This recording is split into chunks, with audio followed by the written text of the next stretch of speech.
All right, y'all. Today we are checking out FNAF: The Ultimate Midnight Motorist Theory by FUHNAFF. So make sure you guys subscribe to FNAF, hit that like button, and comment down below. This video I've been seeing in my react list has been getting like a lot of views, so I think, as per usual, John cooked. So let's see. What's going on in here? Finding some good stuff. I got your message. I don't know why Scott just be appearing in people's streams like that. Scott Coffin? I have things to say. Scott is just, he's a ninja. He's a ninja, Scott bro. Coffin. Midnight Motorist? We need to talk. Uh-oh, got no, it's Scott, Uh-oh, Scott, gotta Scott, run. Scott. Wait. You gotta I've love spent the how last 2 years of my life. Why is my camera tilting like this, bro? You gotta know, or you gotta love how Scott just loves to appear and then wait for someone to ask a question about the lore and then just act like he wasn't there in the first place. You gotta love it. Dedicated to figuring out the biggest mystery in all of Five Nights at Freddy's. Midnight Motorist. And in this video, I'm gonna share everything that I found. This is by far the most comprehensive FNAF breakdown I've ever made. Let's get started. Midnight Motorist is one of 3 lore-heavy minigames in FNAF 6, with the other I didn't even know you can ride across the lanes like that. Minigame. FNAF 6 is the most lore-heavy game in the franchise, and that's on purpose. In the interview supposed to be with over. Scott Coffin, Scott stated that FNAF 6 was made explicitly to answer questions regarding the story. That was a game. Can we get another one then, please? Because I needed to kind of bring a conclusion to several events from the series. This means that the most vague and mysterious minigame in all of FNAF came from a game that was supposed to tie up loose ends. And as ironic as that is, it's also fascinating. It makes me wonder what Scott was thinking when he made this minigame. Did he intend for it to be this big mystery? No one will understand this. That the community is still trying to figure it out. In a game that does answer a ton of questions regarding the story and gives a satisfying and epic conclusion. See, yeah,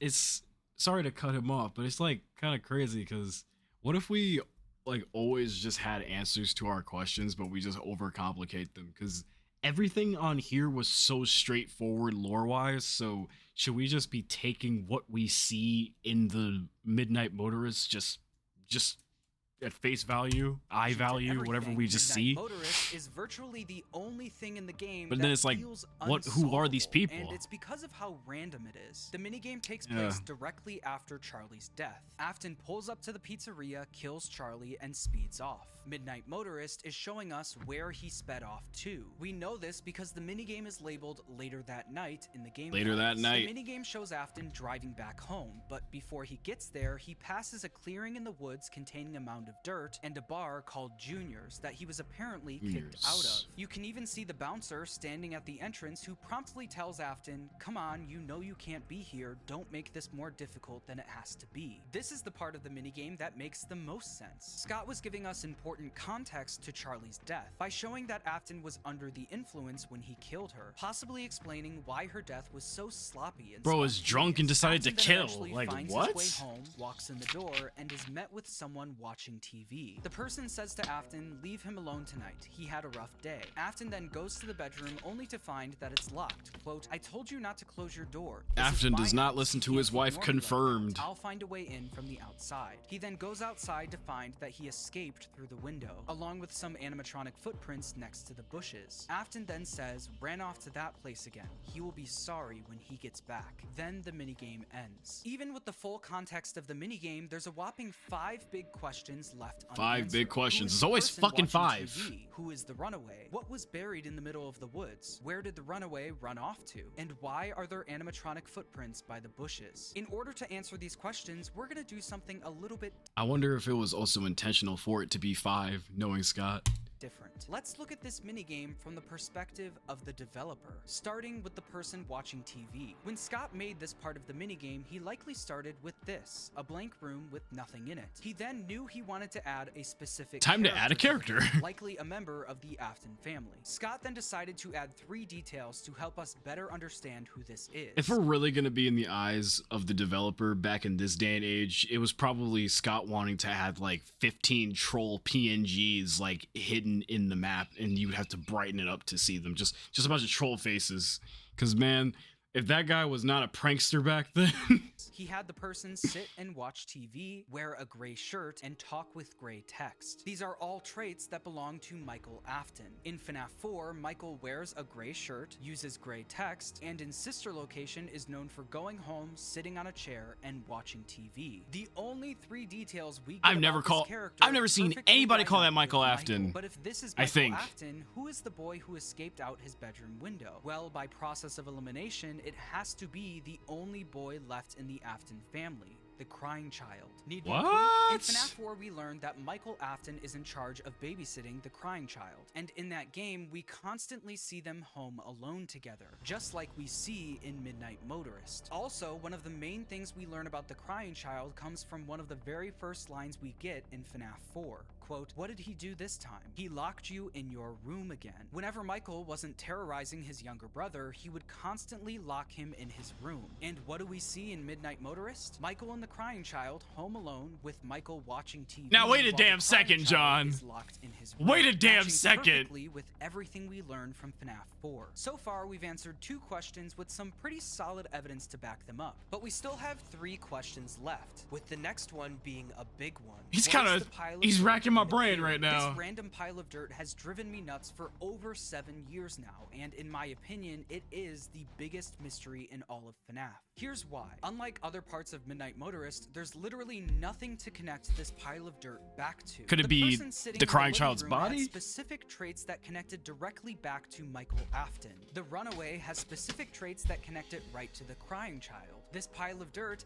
has nothing. Every time the pile of dirt is mentioned in official FNAF media, it's referred to as a secret grave. And I think the community has collectively agreed that that's what it is. Someone or something was buried here. And since we have basically nothing to go off of, let's once again look at this from the perspective of the developer. When Scott was making Midnight Motorist, he knew he wanted to add this grave. But instead of putting it in a cemetery or a hill by a tree like we see at the end of the game, he put it in the middle of the woods, clearly intending it to be hidden. The fact that the grave is so hidden in quote secret implies that whatever was buried here is part of some sort of crime, or at least something Time to hide the evidence. So in order to figure out whose grave this is, let's go through the list of crimes in this franchise. First, we have Charlie. Crimes. Maybe after her death, Afton decided to cover it all up by burying her body in the middle of the woods. But we know that's not the case because we literally see Afton drive away after the murder, leaving her body. Can we talk about how crazy it is to pack someone's child up in front of a restaurant and then just not even bury the body? Like, he just came, chink, just killed her, left. Like, outside in the rain, so we know it's not Charlie. Another popular theory in the community is that this is where the crying child was buried. But like we That's my established theory. earlier, the crying child is likely the runaway, so he would still be alive at this point. So the crying child is also off the table. I've heard some. But like, wouldn't he be too scared of what the hell he sees out there? Hence why he has the nightmares. There ain't no damn way that kid who's always crying in every single mini game is walking away with a 7-foot spring suit or animatronic. I guess it would be a hybrid spring suit back then, since this would probably be in the Fredbear days. But yeah, there's just no damn way he's walking with Fredbear. So how is John gonna spin this one? Some people say that this could be the grave of Mrs. Afton, but Probably. that feels a little too random. Not only is there no mention of Mrs. Afton dying in this franchise, there's only one vague mention of her existence at all. In the TV show Immortal and the Restless from Sister Location, we do seem to get a parallel to Mr. and Mrs. Afton in Vlad and Clara, but that's literally it. Mrs. Afton isn't very satisfying and doesn't have much to back it up, so she's out of the running. Next up, we have Elizabeth. I actually really like the idea of it being Elizabeth's grave. Isn't she supposed to be rotting away? Was a freak accident entirely caused by William. Not only that, we know that Afton actively tried covering it up. When Elizabeth died and Circus Babies closed, Afton hid the truth from the public by saying that the restaurant closed down due to gas leaks. So it would totally make sense that Afton— But wouldn't it make more sense to just leave her where she died and then just close the bunker? Or I'm still not really sure on how Circus Baby Pizza works. Is Circus Baby's Pizza connected to the underground bunker that you go in Sister Location, or is that just a separate location where Afton makes his shit? Because, yeah, or maybe like she had a restaurant and the body was in, the death happened in the restaurant. Then he took all the suits and put it in the bunker. But, Yeah, I feel like that would just be a simpler way to just get rid of a body, like just leave it where the hell it's at and then just go hide the robot rather than take it, you know, get the robot all dirty with blood and DNA on it and then fucking take the body in a burlap sack and then go bury it. Like, that's just gonna ask a lot of questions, especially when this idiot tends to drive drunk. I don't know about that. That's another thing too. Afton will drive drunk, so I don't know. I don't know. I don't know about it being in there. Body. But in order for this John to got me work, theorizing. Elizabeth would had to have died before Charlie and the crying child. And I just don't see Afton creating animatronics specifically built to capture kids that early in the timeline. So although I do like it and it could make sense if we get more information, I don't think this grave belongs to Elizabeth. So if you haven't noticed yet, we are quickly running out of dead people. And at this point, I was about to give up. Every answer I could come up with felt unsatisfying because there was no evidence to back it up. So before I gave up, I decided to try one last thing. Actually play the game. But this time I would really analyze it from Forgot the to add that developer's part. point of view, like we've been doing this whole video. And it was during this one playthrough that I discovered the theory that I'm gonna share with you today. In FNAF 6, there are 3 lore-heavy minigames: Fruity Maze, Midnight Motorist. I hated Fruity Maze, man. That was so hard. The first thing I noticed was in order to get the lore keeper ending of the game, you need to complete all 3 of these minigames. This is interesting because there are other things you can buy in FNAF 6 that feature lore, such as Candy Cadet and Egg Baby. But those ones aren't required to get the lore keeper ending. Scott purposely paired these 3 minigames together. Why? Well, we know that the security puppet minigame and Midnight Motorist are directly connected. Midnight Motorist literally takes place directly after Charlie's death minigame. The minigames are so connected and literally take. Have I just never noticed this? I probably noticed this in other videos, but bro, are those the tire tracks that Afton left pulling off? Oh my god. Maybe I just completely forgot about this, but that shit's crazy. Takes place directly after Charlie's death minigame. The minigames are so connected, in fact, that I started asking myself the question, why does Fruity Maze even exist? That may sound odd, but really think about it. The security puppet. Is he about to say the girl? Charlie possesses the puppet and gave us more info on how that. Is he about to say the girl in Fruity Maze is in there? Context behind Charlie's death, showcasing that Afton was under the influence when it happened. It also showed us exactly where he sped off to. Candy Cadet told us the story of 5 things becoming one thing, explaining how all of the spirits ended up in Molten Freddy. Egg Baby gave us Henry's insanity ending speech, which is arguably the biggest lore drop in the entire franchise. All of this stuff is super important to understanding the lore of these games and the franchise as a whole. And then there's Fruity Maze. Fruity Maze tells us the story of how Susie, the kid who goes on to possess Chica, was lured into the back room by Afton. And that's it. This minigame feels odd because it's not required to understand anything. We already knew that Afton lured the kids into the back room, and Scott even reveals Susie's name at the end of the game. The only purpose of the minigame is to show the specifics of how Afton lured Susie into the back room. So that again begs the question, what is the purpose of this minigame? I never asked that question. What is the purpose? Scott purposely paired this minigame with Midnight Motorist and Charlie's death. And just like how Midnight Motorist gives added context to Charlie's death minigame, I think Fruity Maze gives added context to Midnight Motorist. I actually think all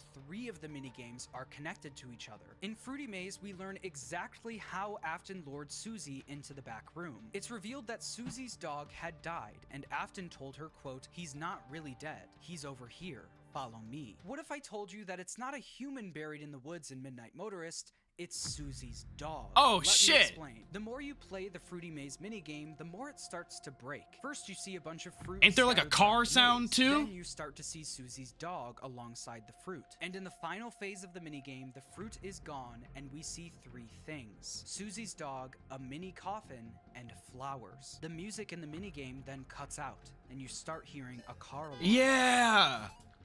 I remember that After shit. the car alarm. Y'all notice how I never remember things really well in a video, but I remember the car in Fruity Maze because I had to play that game so many fucking times to beat it on stream. Like, oh my We god. then see Afton show up behind her. The car alarm indicates that Susie's dog was hit by a car, and the coffin and flowers indicate that the dog was buried somewhere. The fact that Afton knows that her dog died matched with the eerie car alarm playing before Afton shows up tells me that Afton had something to do with her dog's death. The absolute nail in the coffin for this comes from So you telling me a dog is just minding his business, then Afton just comes down the street, meow, and then just kills the thing? Like, that motherfucker's evil. He's evil. I've always been wanting to know, like, did Afton just snap after his kid died, or is he just inherently evil? I'm thinking that he's just inherently evil. Like, final detail we see in this minigame. That shit's crazy. Randomly scattered throughout the final phase of the minigame among the dead dog, coffin, and flowers is a yellow rabbit digging a hole in the dirt. Scott added a sprite damn of yellow a rabbit. yellow rabbit, aka William Afton, that dug a hole in the ground. And in Midnight Motorist, we see something down the road from Afton's house buried in the dirt in a clearing right next to the road. Why did Scott show us the story of how Afton lured this one specific kid? Well, it's because it gives us important context for Midnight Motorist. I never Therefore, seen nobody connecting say that all was the three dog. of these minigames That's crazy. as part of the Lore Keeper ending. In all of the FNAF games, this is the only time we've seen anything relating to Afton burying something in the dirt. And it comes from a minigame that was intentionally What if Scott just comments paired on with this, Midnight just the word Motorist? correct, So and now that's the it? question becomes, why? Why create this storyline about Susie's dog and then immediately show us where it was buried in the very next minigame? Just to Well, show the it's all answer is connected? he did it to establish a timeline. Yeah. By showing us what happens directly after Charlie gets killed, we're able to see which characters are still alive. In Midnight Motorist, we see that Michael and the Crying Child are still alive directly after Charlie was killed, which means that the Crying Child must die after Charlie. The inclusion of the dirt mound, What? though, throws a whole new wrench into the timeline. If this mound of dirt was put there to imply that Susie's dog was already dead and buried before Charlie died, that would mean that the missing children's incident likely happened before Charlie and the Crying Child's deaths, effectively making it the first major event in the timeline. This goes against pretty much every interpretation of the timeline I've ever seen. Yeah. But for fun, I decided to keep going and see if there's actually evidence to back it up. Could the missing children's incident really be the first event in the timeline? Well, the first thing I thought of was the FNAF 4 minigames. In those minigames, we see the Crying Child walk up to a little girl. If it did, I don't think they got enough suits to be hiding. Well, actually, Freddy and Bonnie and Chica were established characters back in the Fredbear days, so this theory could work.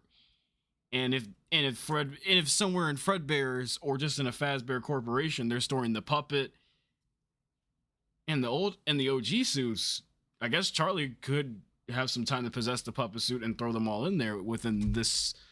Let me let John talk, because he's making my brain do things right now. Like, I don't normally do this much commentary and pausing during theory videos, but John, I don't know, this motherfucker John always like be coming out with these theories lately, like at the start of like, I think at like nearly the end and at the start of 2025, that just starts to make my brain go crazy.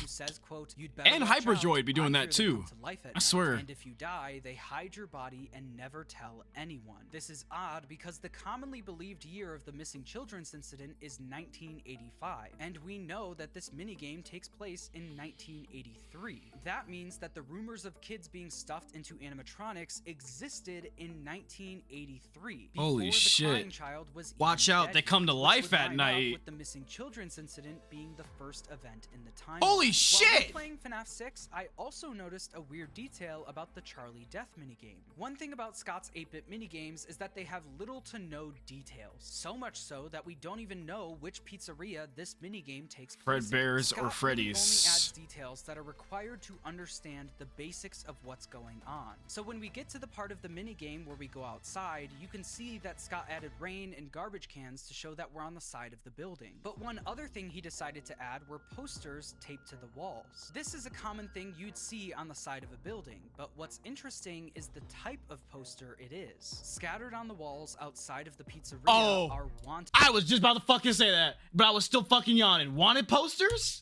posters. In a minigame that has little to no Wanted details, dead or Scott alive. took the time to make a wanted poster featuring the outline of a man wearing a hat. Not only that, he I can't get it out of my head. I hate extra tuna. I love extra tuna. It's not actual hate, but I hate extra tuna. All I can think about is fucking Edwin, man. Like when, like I don't know why. Just I didn't think that was a hat at first, but then when John said it, now it's a hat in my brain, and then there's like the, oh my god. Scattered the same poster all over the walls. A popular trope in movies and TV shows is to hang a comical amount of wanted posters of the same person all over the place. It's a way to emphasize how important it is for this person to be caught. And it seems that Scott did the same thing here by putting a bunch we need of to catch wanted Edwin, posters guys. outside of a Freddy's restaurant. God. It's almost like Scott was trying to show us that a criminal having something to do with Freddy's was on the loose when Charlie was killed. Ain't And I that think shit that ironic? criminal could be William And then under one of them fucking posters is another dead one. Oh my god, he might be cooking right now. Motorist really is showing us that the MCI happened first. These wanted posters would be a great He way to might show just us be through cooking. environmental storytelling that William Afton already was a wanted criminal before Charlie got killed. And one of the strongest pieces of evidence for this actually comes from one voice line in Ultimate Custom Night. I was the first. I have seen everything. If somebody with those damn eyes have told me they've seen everything, I would believe them. Wait a second. I'm making jokes about Withered Chica, but then I just kind of reread those. Chica says, I was the first, I have seen everything. This voice line blows my mind because in a series where Scott has stated that he likes to clear up misconceptions from past games in future games, he decided to add a voice line in the very last FNAF game he ever made that says, I was the first, I have seen everything. This heavily implies that Susie was the first murder in the franchise, which would make sense if the MCI happened first. Another piece of evidence comes from Help Wanted 2, where we see 6 graves for Freddy, Bonnie, Chica, Foxy, Golden Freddy, and the... And then she's just right there. Boy, I'm gagged right now. I'm so damn gagged. Like, I can't even... This is crazy. So, if Susie was the first one to see everything, Chica and stuff, if she was the first one to see everything, I wonder if one day Scott will just go back to FNAF 2 and, like, redo all the 8-bit minigames showing Freddy walking around saying save them. Because I guess at this point, it would be more fitting to have Chica as the sprite in the save the minigame. Because she's seen the damn murders and stuff first, so she might as well be the one saying save them, not Freddy. Puppet. But Bro's already there's a the specific victim. order that we need to light them in. That order has Chica first, Foxy, Bonnie, Freddy, Golden Freddy, and then the puppet. This Damn! matches perfectly with everything we've discussed so Damn! far. Chica was the first, she's seen everything, followed by the rest of the MCI, and then Charlie. All of this stuff shows that there is evidence to back up this timeline of events. All of But like, okay. Well, I guess this is why there's a theory that there's 2 people inside Golden Freddy.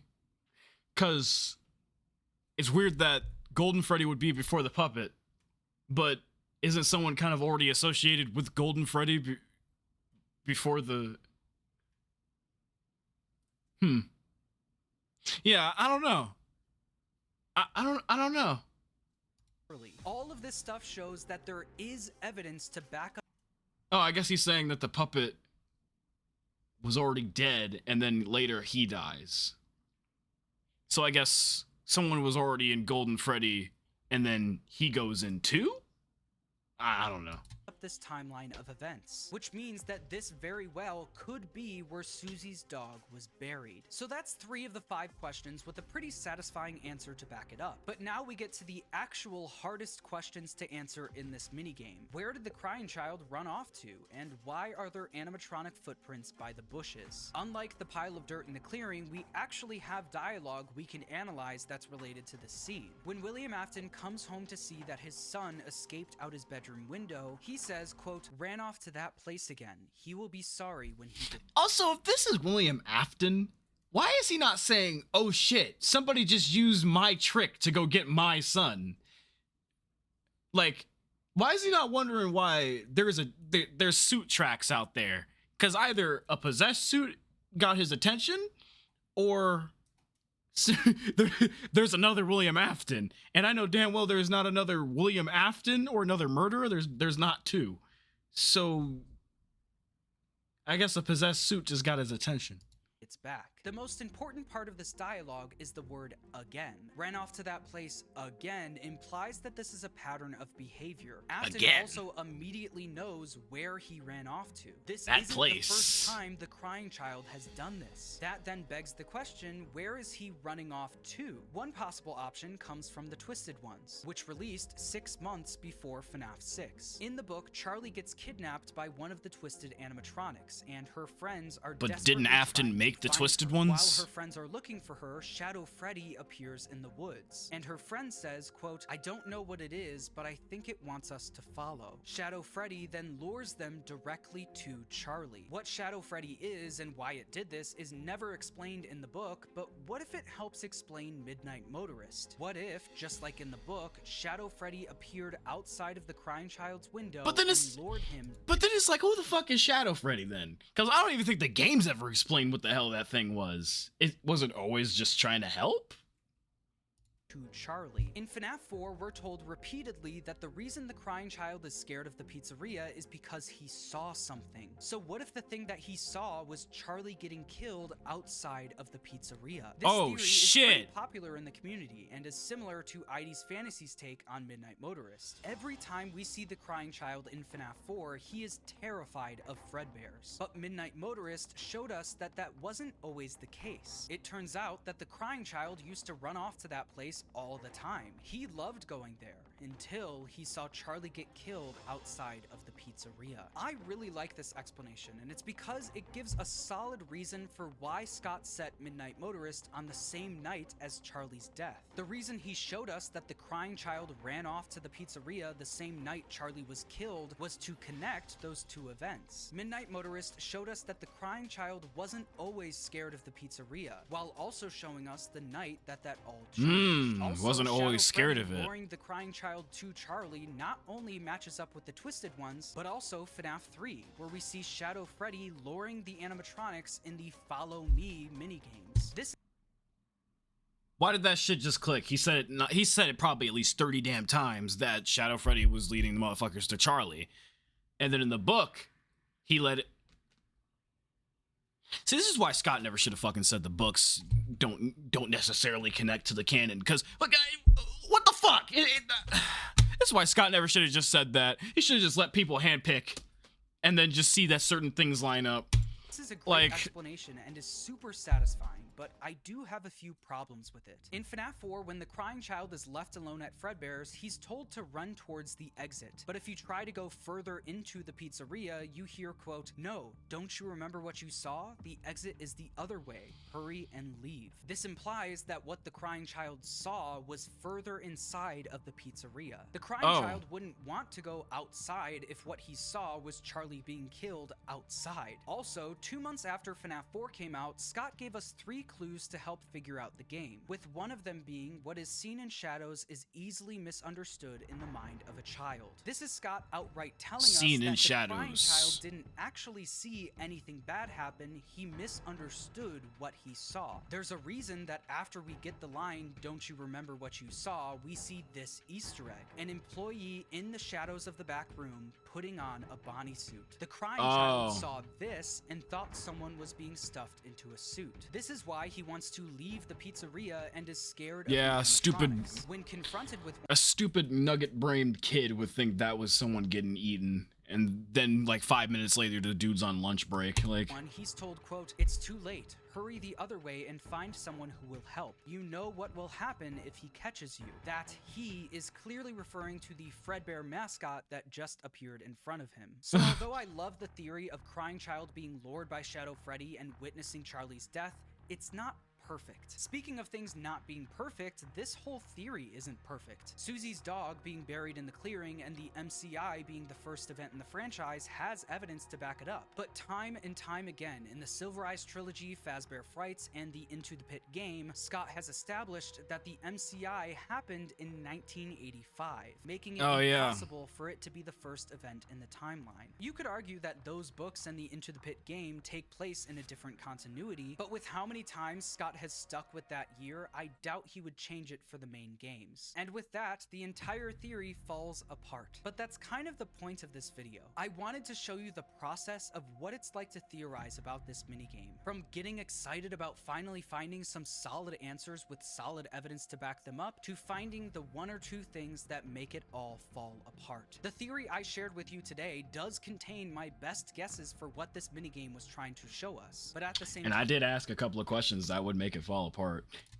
I don't believe all of it. I love the idea of Susie's dog being buried in the clearing. I even decided to look this up to see if anyone's thought of this before, and it turns out a couple people have. But in order for this to work, the MCI can't happen in 1985, and I believe it does. I also don't think the graves in Help Wanted 2 are showing us a death order. I think they're probably showing us the order the spirits moved on. In the Happiest Day minigame, The order they moved on? The MCI victims' masks drop first, with Charlie's then dropping last, matching with the grave order. The thing is, it feels like Scott's been trying to give us answers for this minigame for years now. There's multiple stories in Fazbear Frights about a kid being lured out of their house by an animatronic and taken to Freddy's. We also recently got the Midnight Motorist level in 5 Laps at Freddy's, which confirmed Afton is the Orange Man. And finally, we have the FNAF movie, where Scott literally showed us a version of Midnight Motorist playing out in real time. During the night, Golden Freddy shows up to Abby's house, where we see someone sitting in a chair watching TV and Abby in her room. Golden Freddy then sneaks Abby out of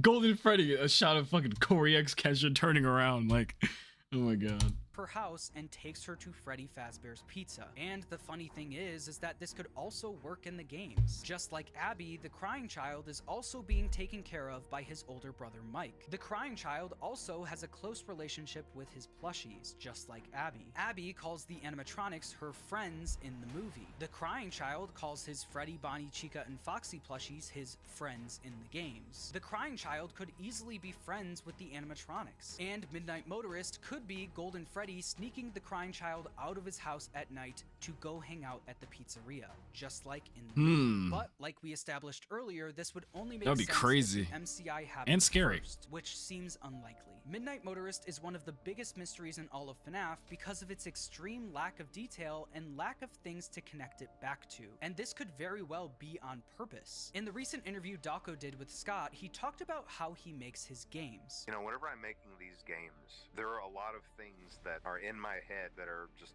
flowing ideas. And when I have them and put them there, it's the first half of something.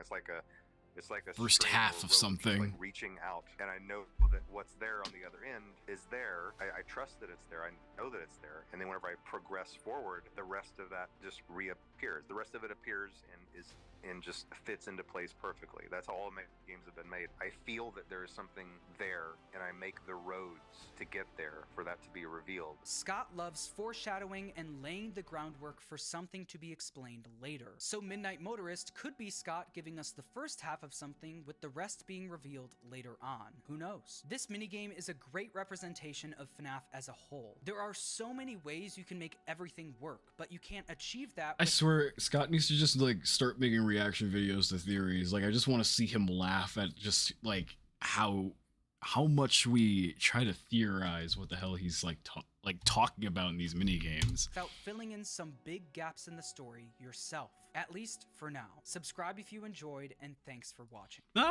was one crazy ass theory though. Like I don't think I've ever seen anybody like put into video form like that dog might be in the grave, like those, sorry about that, that scared me too.